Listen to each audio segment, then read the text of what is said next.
Hello everyone. In the last year, I went to my college and I gave a guest lecture on how to get a job in era of AI, and I gave it to the students of the third year in computer science.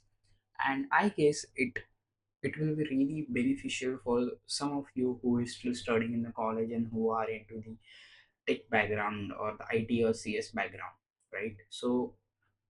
This is the title of this video, that is how to get a job in the era of AI. This was meant to be for 2025, but I believe it will be still helpful for you. Okay. So this was the picture. I was taking the guest lecture, and this was how it was moving on. Now, so let's get started with this. So at that time, why we are talking about this, that there were a lot of firing going on in the big tech companies, right? So first was the AI was getting really far better, and hence TCS fired 12,000 employees, and a lot of companies, big companies, laid off thousands of employees in 2025, including Microsoft, Intel, Meta, Google, IBM, right? So then, if you notice, they were firing few, some roles where uh, those they were firing, and those were mainly middle management roles, in between age of 30 or more than 30, or 40, right? So why they did it? To, of course, cut the cost and increase the profit. So basically they found out that middle management, like, they really don't need a middle management anymore. They can really fire them and make a good amount of work with the AI. Now what was really happening is that even now it's happening that AI is replacing roles, but not all roles, of course. Companies now don't need layers of approvals or managers. All they want is to one, like, uh, if I show you there, let's keep it something like uh, three pyramids. One, two.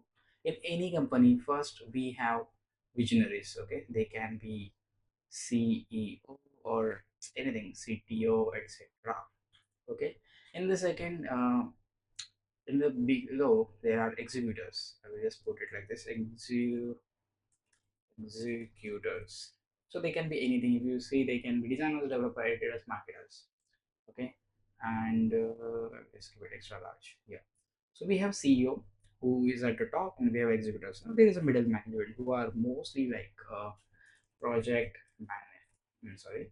So they're mostly like project managers, and if you see, this is how it goes. Like, CEO handles project manager, and project managers uh, assign the work to the executors, and that's how it was going on. But later they found out that they don't really need those levels of approvals. They can directly work with the executors, or they can simply keep, like, if 10 project manager were needed, they can do it with the two, with the AI, or that's how it was going on. So they want visionaries and executors. Now AI makes execution faster. Now there is, of course, the project management role is also not good, but like, not good, like, was in danger, but also executors, because AI is making execution faster, so few people can do more. For example, if for now, before, if there were needed 10 designers, now we need is just two designers. They can do good with AI, right? And that's bad for average workers, but great for skilled workers. Like I said, like, we had, for example, we had, again, uh, 10 designers, right? And each designer is doing their work. But now we have AI, where AI can generate anything, like maybe an image or a graphic, right? But do the companies need zero designers? No, they still need designers to generate the graphics. And of course, AI can't really give you 100% best results, but they can give us something to work on. So those two designers can work on this graphic generated by the AI, right? So whoever is great skilled, um, or whoever knows how to do AI is still will do good, right? Now, what you should do, I assume that you are studying in the college and you really don't have any idea what you should do. So there are very simple steps. If you follow those, uh, I'm damn sure you will end up in a good job and do better, right? So first thing you have to do is choose a skill, right? Now you don't really have to get confused that what skill should I choose. You can still you can learn multiple things and try your hands on and see which one you like. Now these are just examples like web development, graphic design, UI UX design, video editing, and data analytics. Those are the examples. You can do anything which you like, and basically maybe explore all of this and try to understand which one you like. Okay. Now what you have to do is that you have to learn that skill deeply, not just basics, deeply. So you can use free resources such as YouTube, or maybe some blogs, like online tutorials, etc., or you can take paid certifications. There are multiple certifications in Coursera, Udemy, Google, or Meta. These paid certifications will also add some value to your resume, that if you have certificates, you will get some authority. Okay. Or so for example, uh, mm, okay, I will tell you next slide. Okay. So once you have the certification, the deeply, you should start building a portfolio. So if you are a designer, if you feel that you will be becoming a designer, you can design some logos, design some social media posts or some illustrations, whatever you want to do, right? You have to build a portfolio of the real world projects. If you are a developer, you can build two web apps, right? Now, uh, once done, you can use AI in your work. So for example, if you're in design, there are multiple tools. Like if you know UI UX design, there is a Figma where you have to design UI. But there are AI in Figma which you can learn. Maybe some any tool which is in your industry. If there is a you are into development, there is a GitHub Copilot, and a lot of tools are there. So you have to understand how you can work on it. Even ChatGPT is also good at giving you the results. There is Gemini, etc., etc. Now you have to build something using them. Okay, so you have a deep skill. First you have to build a skill, so to learn it. Having a certification also great. Then you have to build a project, and then you can use AI. Now you have to add a resume, and you have to create a LinkedIn profile. So you can mention the AI tools, you can add links to your portfolio, and certifications. That's credibility. So now I will give you example what happens with this. Okay. So the example is that let's assume that there are two candidates. Okay. One is this candidate, second is this. So one is greenish, second is bluish. Okay. Now one candidate have you know just applies for a job. He just gets out of his CS degree or the IT degree. Okay. So all he have is a CS degree.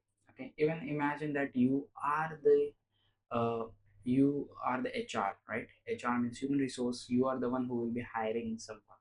Okay. Now one just came out of the college and he have a CS or the IT degree. Okay. But second one, if you follow those steps, you have the CS and the IT degree, correct? And plus you have skills. Okay. Plus you have certificate. Plus you have built projects, plus you know how to work with AI. Now chances of you getting hired are a lot higher than this normal person who just came out of the work. Like the company will decide what this person will do, instead you will decide what you will do with your skills, right? So that's how it really works. Okay. So now next is that of course we have all the things, but if you improve your communication, and that will be really good add on, as you give the interview, your communication skill will really matter. Like I will suggest you that communication skill is the first thing people see. Secondly, they will go through your character, your skills, etc., etc. Okay, so you can do practice speaking clearly about your work, or you can record yourself explaining your own project in 60 seconds, something like that, to just improve your communication. Now you have to showcase your thinking. This part is really important in the era of AI. So in interviews, explain how you approach projects, or mention how you use AI to save time, or improve results. So your thinking really matters in the era of AI. Why I will tell you. So for example, there's the AI. Okay, we have AI. Great. AI is there, but does is AI is really efficient, to do all the work? No, he needs someone who can give him the prompts, right? Prompting, and the right prompting can only be given by the skilled person, right? And he should have that thinking, the way of thinking. So for example, if you have to generate an image, you have to have that thinking, that you know that particular creativity to generate that image. In short, having the right prompt.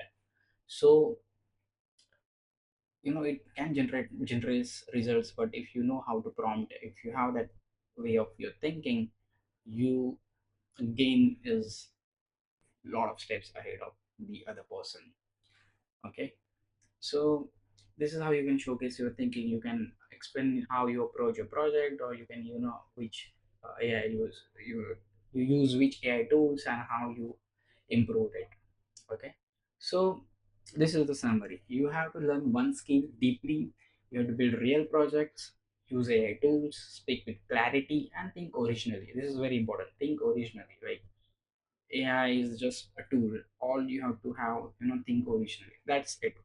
So this way you can 100% secure the job, and like even like stay few steps ahead, a lot of steps ahead of your um your friends, or even you can share this with your friends, and you guys all can grow together. So yeah, thank you, and I will definitely come up with something new to help you, stay ahead of your in this tech industry. And let's see. Thank you. Bye.